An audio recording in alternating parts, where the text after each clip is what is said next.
Hello friends, welcome to my YouTube channel that is Study with Gurukuls. And today I will discuss Spearman two-factor theory of intelligence, which is a very important topic from exam point of view. So let's discuss. Now friends, who gave this theory? Charles Spearman. Charles Spearman in 1900 gave this theory, and what he did, he used a mathematical approach to the question of measuring the human intelligence. Friends, उन्होंने he was the first person to utilize the mathematical approach to measure the human intelligence. Using the statistical factor analysis, Spearman identified a G factor, a single underlying intelligence factor he believed accounted for variety of observable ability. Friends, उन्होंने statistical factor analysis method use किया and what he did, he find out a G factor which he believed ये responsible है for all the observable abilities जो हमें दिखाई देती है. Observable abilities like जो भी हमारी मेंटल एबिलिटीज़ होती है, कॉग्निटिव एबिलिटीज़ होती है, like ability to read, ability to learn, ability to perform athletic functions, जो भी हमारी एबिलिटीज़ होती हैं उनको मेजर करने के लिए उन्होंने एक इंटेलिजेंस फैक्टर निकाला जिसको उन्होंने बोला जी फैक्टर. ना उनको ये आइडिया आया कहाँ से? Actually, what happened? Spearman noted the children's grade across all school subjects tended to be highly correlated. उन्होंने ये ऑब्जर्व किया कि जो बच्चे स्कूल में पढ़ते हैं उनके सब्जेक्ट्स में जो मार्क्स आते हैं वो बहुत कोरिलेटेड हैं.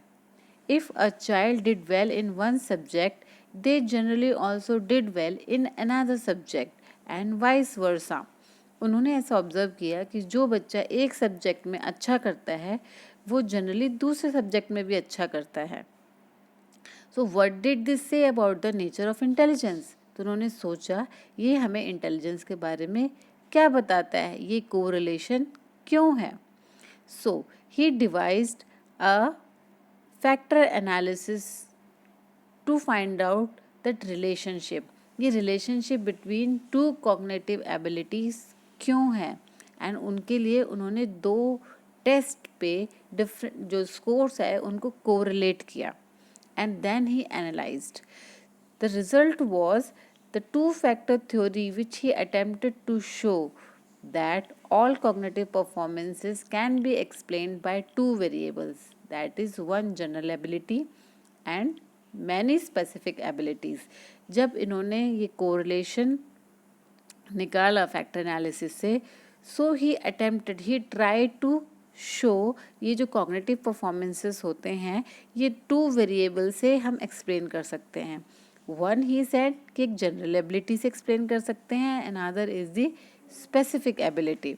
Now on the further analysis he showed that जो जी फैक्टर है alone was enough to explain the correlations between the different tests. और उन्होंने फर्दर एनालाइज किया कि ये जो जी फैक्टर है जनरल एबिलिटी का वो अकेला ही जो डिफरेंट टेस्ट हैं, डिफरेंट एबिलिटीज़ है उसको एक्सप्लेन कर सकता है, उससे हम कोरिलेट कर सकते हैं.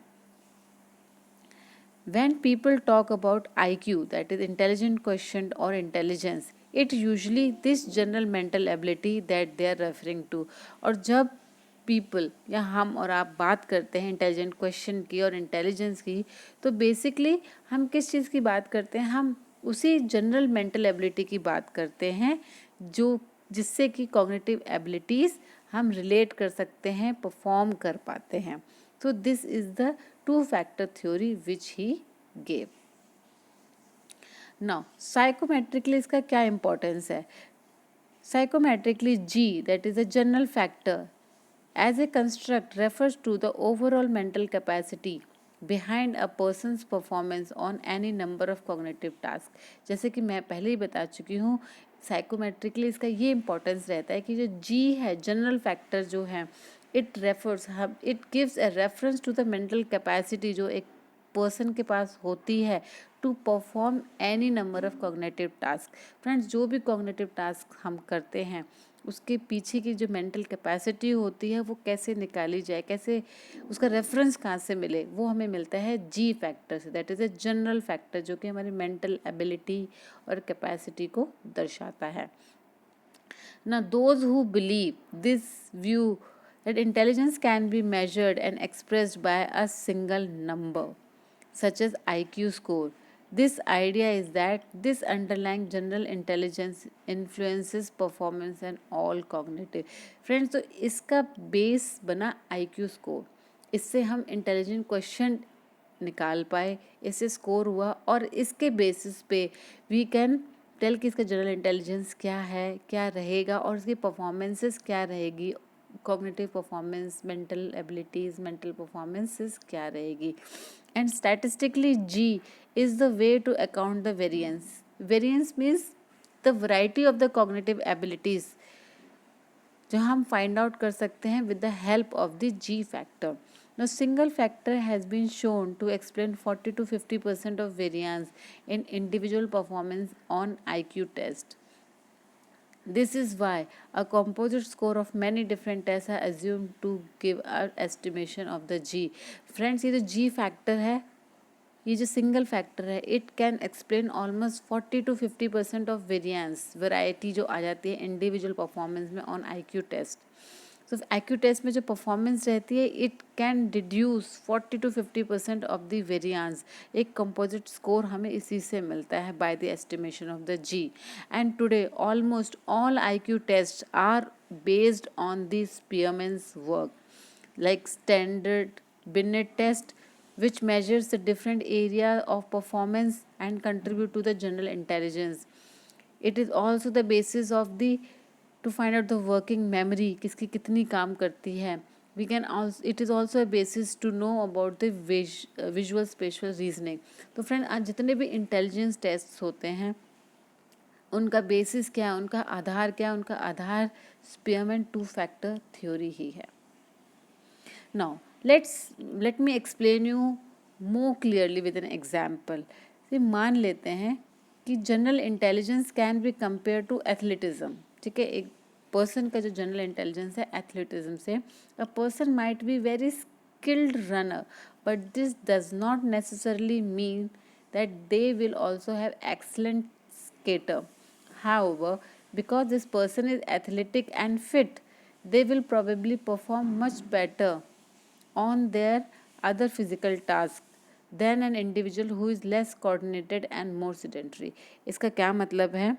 फॉर एग्जाम्पल देखो फ्रेंड, कोई एथलीट होता है, बहुत अच्छे से भाग सकता है, उसकी जनरल एबिलिटी क्या है, बहुत अच्छे से वो मतलब उसकी स्पेसिफिक एबिलिटी कि वो अच्छे से भाग सकता है। बट ये ज़रूरी नहीं है कि वो अच्छे से भाग सकता है कि वो बहुत अच्छा से स्केटर भी बन पाए।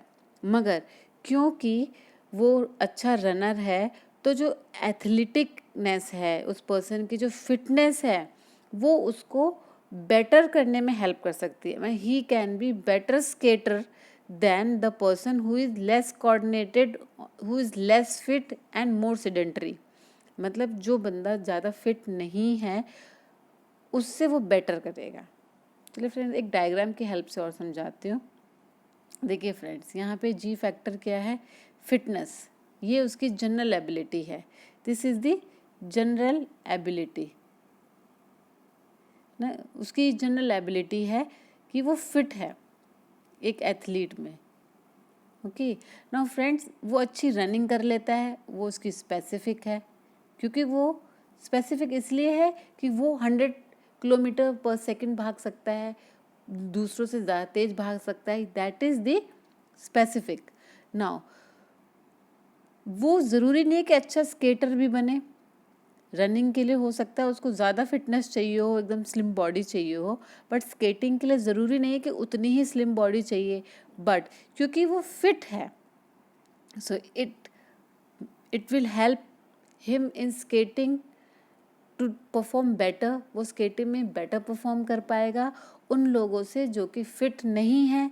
तो this general factor will help to do skating in a good way. So ये भी क्या हो गया? एक स्पेसिफिक फैक्टर हो गया। और फ्रेंड, अनदर एग्जाम्पल, क्या वो अच्छे से बैडमिंटन खेल पाएगा? डेफिनेटली वो सबसे अच्छा बैडमिंटन प्लेयर ना हो, बट क्योंकि वो फिट है वो दूसरों से अच्छा बैडमिंटन खेल पाएगा जो कि उतने फिट नहीं है। तो फ्रेंड्स ये भी क्या हो जाएगी, उसकी स्पेसिफिक फैक्टर हो जाएगा। सो फ्रेंड्स क्लियरली इसमें समझ में आया कि जनरल फैक्टर क्या है, इसमें जनरल एबिलिटी क्या है, उसकी फिटनेस। एंड ये जो है रनिंग, स्केटिंग और बैडमिंटन ये कर पा रहा है, that is the specific ability उस इंसान की। फ्रेंड्स एक और एग्जाम्पल से समझाती हूँ आपको। सी फ्रेंड्स किसी की बहुत अच्छी वोकेबलरी है ना, इंग्लिश वोकेबलरी बहुत अच्छी है, तो वो क्या होगा, उसका जी फैक्टर, उसकी जनरल एबिलिटी बन जाएगी ये ना।